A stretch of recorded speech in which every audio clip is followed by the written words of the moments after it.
Alors, on commence par une présentation personnelle. Je vous prie chacun d'entre vous de vous présenter. So, each one, please tell your name and present yourself. D'accord, moi je m'appelle Trini Morales, je suis prof de français au lycée Duraniana de Roquetas de Mar en Espagne et je participe dans le projet bilatéral Comenius Cineclub Linguistique. Et nous sommes maintenant en échange scolaire avec nos élèves à Basui. Hola, me llamo Javier, soy profesor de inglés en el IES Duraniana de Roquetas de Mar y como ha dicho Trini, pues estamos en el intercambio perteneciente al proyecto Comenius. Yo soy Ana Magaña y soy profesora de Historia del IES Duraniana con mis compañeros. Yo me llamo María Isabel Molina y soy profesora de Filosofía en el IES Duraniana y también estoy en el proyecto y muy contenta. Bon. Question numéro 2. Première question en fait. Quelles sont les matières impliquées dans le projet? What are the subjects involved in this project? Je réponds moi-même. Basiquement, on a commencé avec les profs de langue française, langue espagnole, et puis on a ajouté l'histoire géo, par exemple la philosophie, et l'anglais aussi. Il y a aussi des matières comme l'informatique, l'économie, parce qu'ils sont intéressés, et aussi la physique et la chimie, les mathématiques, parce qu'ils sont des matières qui, en apparence, n'ont pas un rapport avec nos projets, mais les professeurs sont intéressés à ce type de travail. Combien de temps avez-vous passé pour le projet pendant les cours et dans le programme extrascolaire? Bon, on a profité surtout de nos classes, nos cours, 1 heure ou 2 heures par semaine, ça dépend si nous avions dans les programmes quelque chose à faire concrètement, et puis pendant les récréations, et surtout quelques après-midi au lycée. On a fait la réunion avec les élèves et les équipes et tout ça. C'est la question suivante. Quelle a été la manière de travailler? Donc, comment avez-vous organisé le travail? En groupe, en classe entière? En groupe, normalement, ils ont décidé s'ils faisaient un documentaire, s'ils faisaient un vidéoclip, ou bien si c'était intéressé par les films d'animation. Et puis, par groupe, ils ont décidé de prendre les projets. Quels sont les thèmes, les domaines ou programmes dans votre matière qui se sont trouvés concernés dans le projet? Donc c'est-à-dire le curriculum espagnol. Oui, on a surtout, je vais aussi mettre en valeur l'importance de documents audiovisuels pour l'apprentissage des langues. C'est pour cela qu'on a aussi envoyé quelques extraits de films espagnols pour que les élèves roumains apprennent mieux l'espagnol avec des exercices de compréhension et surtout avec les courts-métrages en français pour les élèves espagnols qui apprennent le français. Et puis on a fait aussi une petite production pour que les élèves roumains le voient aussi. Ils peuvent travailler quelques sujets comme les tabacs ou les sujets plus ou moins d'actualité, non, en général. Y a-t-il une concertation, une coopération interdisciplinaire chez les enseignants de votre école pour ce projet? Oui, surtout avec l'équipe des professeurs qui nous sommes là. On fait un programme, chacun distribue un peu le travail. Et puis chacun s'occupe d'une partie, je vais faire la partie documentaire, moi je fais le montage, on distribue les rôles. Ouais.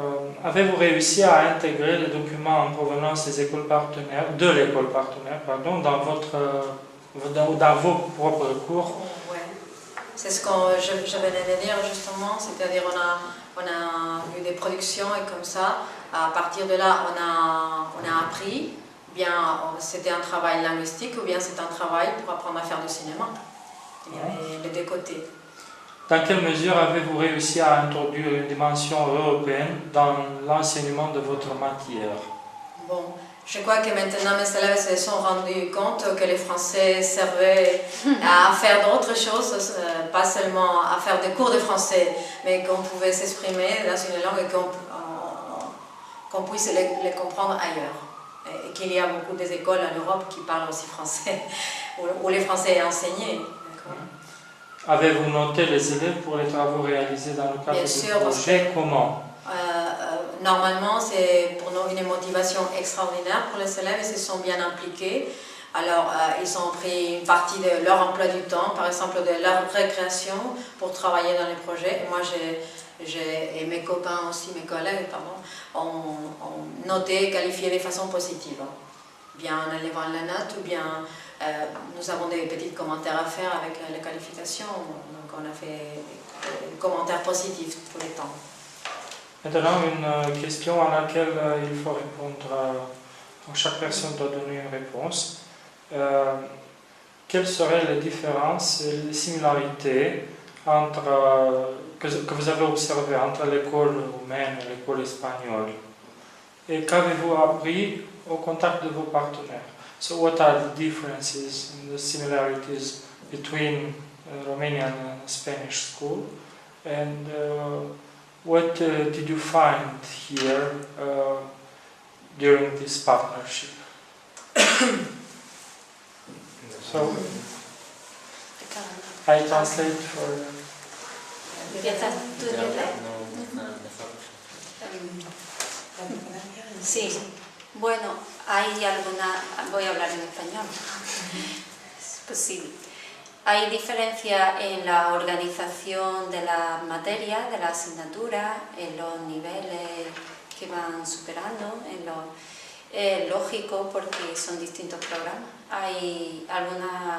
Hemos observado algunos elementos que se ponen en valor en Rumanía en los centros y que nosotros quisiéramos incluso imitar, de tipo,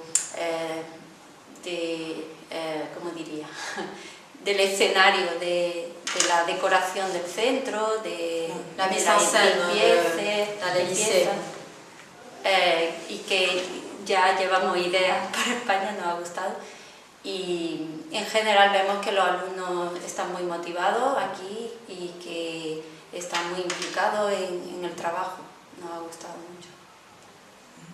Pues más o menos lo mismo, la organización, la manera de organizar el horario escolar y las diferentes asignaturas, la manera de organizar las clases y no sé cómo serán concretamente las asignaturas, pero me imagino que en mi materia, que es historia, pues la historia de Rumanía, más o menos el esquema será muy parecido al que nosotros hacemos con la historia de España en España. Yo como profesor de lengua extranjera la principal diferencia que encuentro es la motivación que tienen los alumnos a la hora de estudiar las lenguas extranjeras, ya sea inglés, francés, español, porque vemos que con muy poco tiempo han aprendido bastante y saben desenvolverse muy bien en un contexto. C'est ça ce que je voudrais aussi mettre en valeur, c'est la motivation pour l'apprentissage des langues des élèves roumains, des langues étrangères normalement, et la capacité de se lancer à parler. Je veux pas dire tout de suite, mais au moins sans la peur, et donc mes élèves font preuve à chaque fois qu'ils essayent de s'exprimer. Normalement ça m'a énormément plu. Et je sais pas comment vous faites, c'est une question de travail, c'est une question de mentalité, mais chez nous c'est peu difficile à faire motiver, alors je pense que les projets comme celui-ci font que les élèves voient une autre dimension dans l'enseignement des langues. Notre série, votre méthode d'enseignement a-t-elle changé depuis que vous vous investissez dans le projet européen? Merci de préciser comment. Elle a changé du point de vue que j'ai vu que le contenu audiovisuel peut être exploité de différentes manières. Donc moi je crois que j'ai fait une approche communicative dans mes cours de français, mais avec ça je crois qu'on a introduit un élément important de motivation. C'est pas seulement de voir des documents audiovisuels, c'est aussi de le faire, de les produire. Les élèves ont-ils bien réagi à cette nouvelle approche? Si oui, merci de préciser de quelle manière. Oui, au début, quand je les ai parlé un tout petit peu de ce qu'il faut faire, ils avaient un peu peur, et moi aussi, je l'avoue, parce qu'on ne connaissait rien au domaine technique. Mais je vous expliquais aussi que grâce à la visite du coordinateur dans le mois de février, et on a commencé à voir un tout petit peu la lumière. Et à partir de là, je crois que oui, parce qu'on avait un groupe plus ou moins de 100-150 élèves dans le lycée. Ce n'est pas un lycée assez grand, il y a 600 élèves. Donc je pense que pour nous, je crois que mes collègues sont d'accord, c'était une réussite totale parce que tout le monde parle du Comenius dans notre centre, c'est la première fois. Et je crois que pour nous, c'était une bonne motivation personnelle et professionnelle. Vous avez anticipé la question suivante. Et vous avez toujours anticipé la question suivante jusqu'à ce point. Votre appartenance à un projet européen a-t-elle modifié d'autres aspects de votre manière d'enseigner? Merci de préciser. D'autres aspects, oui, le travail en équipe. Le travail en équipe, c'est fondamental parce que dans ce type de projet, il faut être bien coordonné. Alors on parlait toujours de la coordination dans notre équipe. Et moi, je pense que ça, c'est un point à tenir compte fort parce que ça te donne aussi comment fonctionnent les autres personnes. Ils t'apportent, tu apportes. Et je crois que c'est le point idéal pour travailler, le travail en équipe. Bon, maintenant, on a une liste de contrôle. À ces questions, on répond par oui ou non. Donc, existe-t-il de l'information constante sur le projet? Oui. Des articles portant sur le projet sont-ils publiés? Oui, dans les bulletins scolaires et estoniens. Existe-t-il des lieux spécifiques réservés au projet dans l'établissement? Oui, à l'entrée dans les halls. Existe-t-il des lieux spécifiques réservés au projet dans les salles de classe? Dans les salles de classe, pas exactement. À la salle des langues, oui. Et surtout au département des français et anglais. Il y a un coin de cinéma, un coin de travail. Les productions portant sur les projets sont-elles à la disposition de tous les élèves et de tous les enseignants? Oui, parce que moi j'ai dit que nous avions une page web sur laquelle ils peuvent... Et on a téléchargé quelque chose aussi sur la page web du lycée. Un stand ou pôle réservé au projet existe-t-il dans le hall? Oui, je l'ai vu. Le projet est-il régulièrement à l'ordre du jour des réunions du personnel de l'établissement? Oui, le directeur et l'équipe sont au courant. Y a-t-il publication d'informations portant sur le projet dans le bulletin de l'établissement? Oui. Existe-t-il une page web sur le projet? Bien sûr, une page web dont vous êtes l'administrateur et moi je collabore. La page web est-elle régulièrement mise à jour? Oui. Et la page web est-elle fréquemment visitée? Oui, quelquefois. Le matériel informatique de l'établissement a-t-il été mis à jour ou changé pendant le projet? Pas changé, on l'a réutilisé et on l'a utilisé maintenant. Les ressources de l'établissement, laboratoire de langue, CD, etc., sont utilisées différemment? Et plus utilisé. Plus utilisées. Dans la mesure du possible, parce qu'il n'y en a pas beaucoup, il faut le dire. C'est l'Union européenne. L'établissement est étiqueté établissement européen. Bon, c'est un établissement européen parce que nous avons des cycles formatifs qui sont cofinancés par l'Europe, l'Union européenne. Et aussi, on a appartenu aux écoles de l'UNESCO, aussi, l'école. Bon, et on a encore quelques questions sur la motivation dans le projet.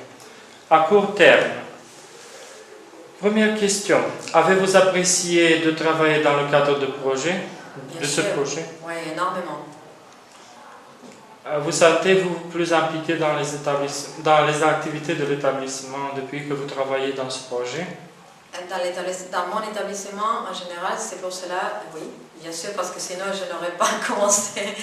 Et alors je crois que maintenant, mes collègues aussi, pas seulement ceux qui travaillent avec moi, mais les autres, ont entendu parler de ces types de projets. Et ils voient peut-être la possibilité de voir qu'on peut le faire, avec du travail, mais on peut le faire. seriez-vous prête à encourager vos collègues à participer à un ou à des projets européens dans un futur proche? Ils sont tous prêts. Oui. C'est évident que la motivation a été positive parce que sinon ils n'auront pas répété. Êtes-vous prête à prendre plus de responsabilités dans la conduite du projet? Ça veut dire de devenir de présenter un projet. Un projet, oui. Dans quelques années. Maintenant, je vais avoir une expérience d'abord. On passe à la deuxième partie sur la motivation à long terme. Avez-vous participé à des actions de formation continue en relation avec le projet européen? Pas pour le moment. Oui. Avez-vous pris part à une visite d'études, à une rencontre transnationale? Non. Bon, à part l'échange scolaire. Oui. Ouais, c'est ça.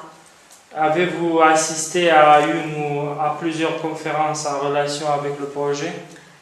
Avec les projets européens en Espagne, oui. Oui, oui. Oui. Avez-vous essayé d'acquérir de nouvelles compétences en nouvelles technologies? Bien sûr, je suis au courant, et mes collègues aussi, dans les nouvelles technologies, pour ne pas perdre un peu le chemin. Oui. Avez-vous pris des initiatives dans le projet? Dans quel sens? Je n'ai pas bien compris. Bon, des décisions et tout ça, oui, en général, c'était une responsabilité. Oui. Avez-vous participé à un travail transdisciplinaire dans l'établissement? Oui, plus transdisciplinaire, ça veut dire au-delà de... Qui implique plusieurs matières, Oui, disciplines bien sûr, d'enseignement. tout à fait. Avez-vous changé vos méthodes d'enseignement?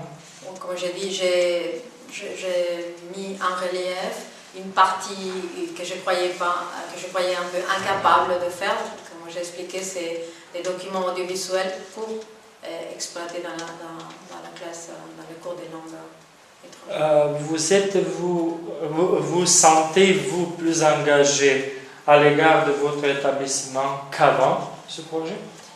Bien sûr, j'avais l'intention de le faire il y a longtemps parce qu'on avait des projets interculturels et tout ça, mais on n'avait pas eu l'occasion, mais à partir de ce projet qu'on m'a présenté à travers la professeure d'espagnol que j'ai connue qui était professeure d'espagnol en Roumanie et que vous m'avez présenté le projet, donc je n'ai pas douté. Vous êtes-vous mis à l'étude d'une langue étrangère? Les romans. Pour ce projet. J'ai essayé de faire quelques efforts, mais c'est difficile pour moi.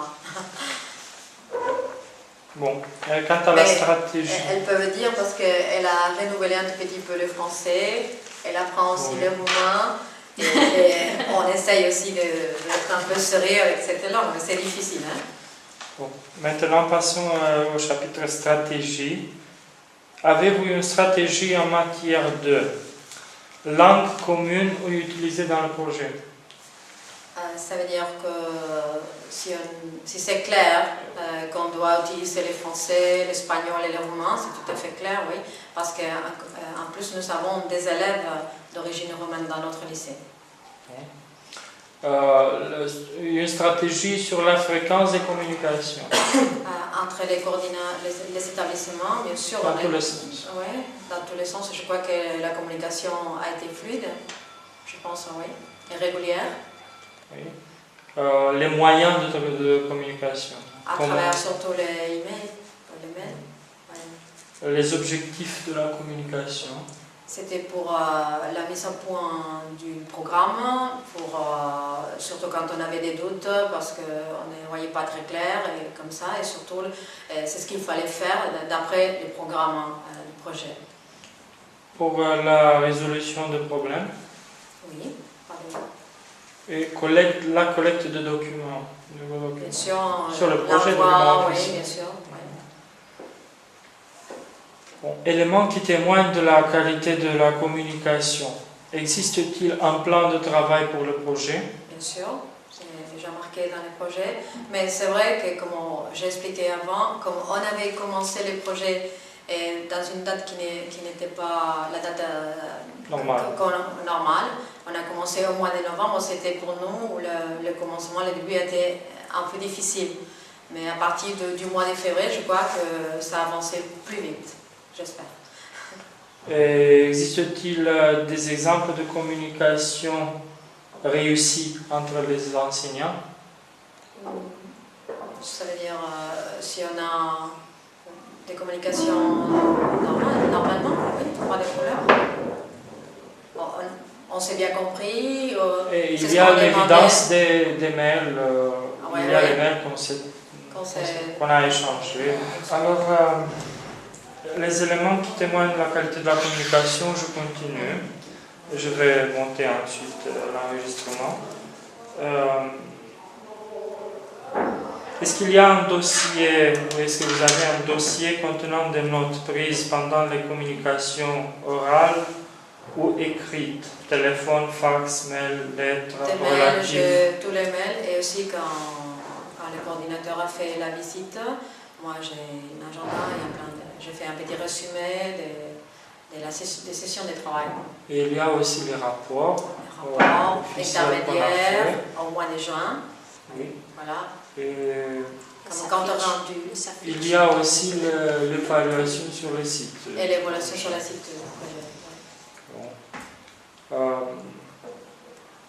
Quant à la réunion de projet, quant aux réunions de projet au pluriel, est-ce que chacun des partenaires connaît les personnes de contact, les responsables des activités de projet dans l'école partenaire? Je crois que oui, parce que quand vous êtes arrivé là-bas à Roquetas, on a présenté un tout petit peu l'équipe. Et quand nous sommes arrivés ici, moi je connais les personnes qui travaillent avec toi. Avec vous, pardon. Est-ce que chaque partenaire a une idée claire des objectifs du projet et de la communication? Je crois que oui. Et au début, c'était plus difficile, j'insiste, pour nous, parce qu'on ne voyait pas très clair, mais je crois que le programme était assez clair en ce qui concerne l'aspect de production, des résultats, d'obtenir des résultats. Et surtout l'objectif linguistique, c'était évidemment le plus clair. Est-ce que le projet a eu un calendrier et des dates limites? Oui, surtout en ce qui concerne la remise des documents pour le mettre au projet et pour suivre un peu les programmes. Mais j'insiste aussi pour les retards à cause de l'approbation de notre projet.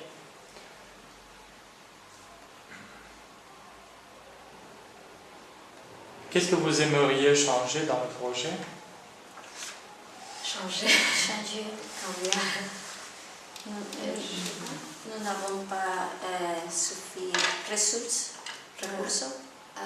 Surtout en ce qui concerne notre établissement, les ressources techniques, parce qu'on a utilisé question de travail des élèves, motivation des élèves, motivation des copains. Je pense que c'est bien que c'était une réussite pour notre établissement. Oui.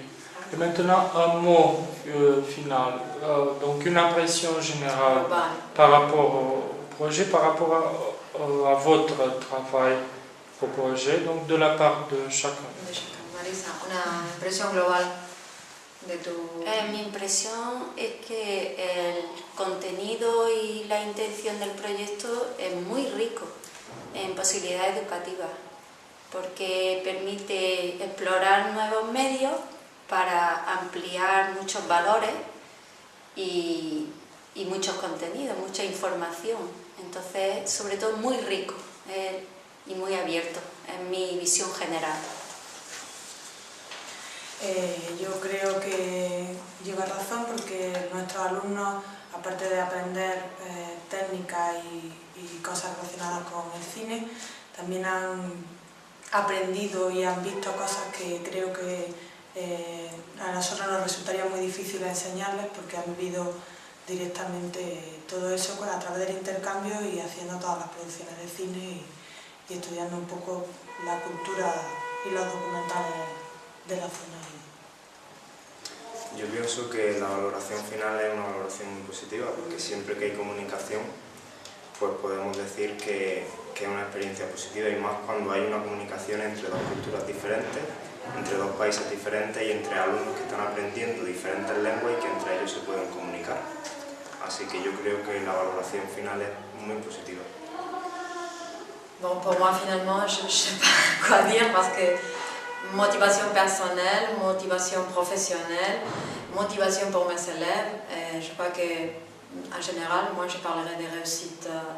Je ne sais pas si nos productions sont à l'auteur de l'école qui a fait la coordination du projet, mais au moins, on a fait tout le possible pour faire un travail, pour obtenir un résultat. Et ça, c'est une réussite, non? Aller jusqu'au bout. Et accomplir ce projet avec l'échange scolaire et tout ça, pour nous, c'était une nouveauté complète dans notre établissement scolaire. Je pense que c'était tout à fait positif. Pas des émotions maintenant. D'accord.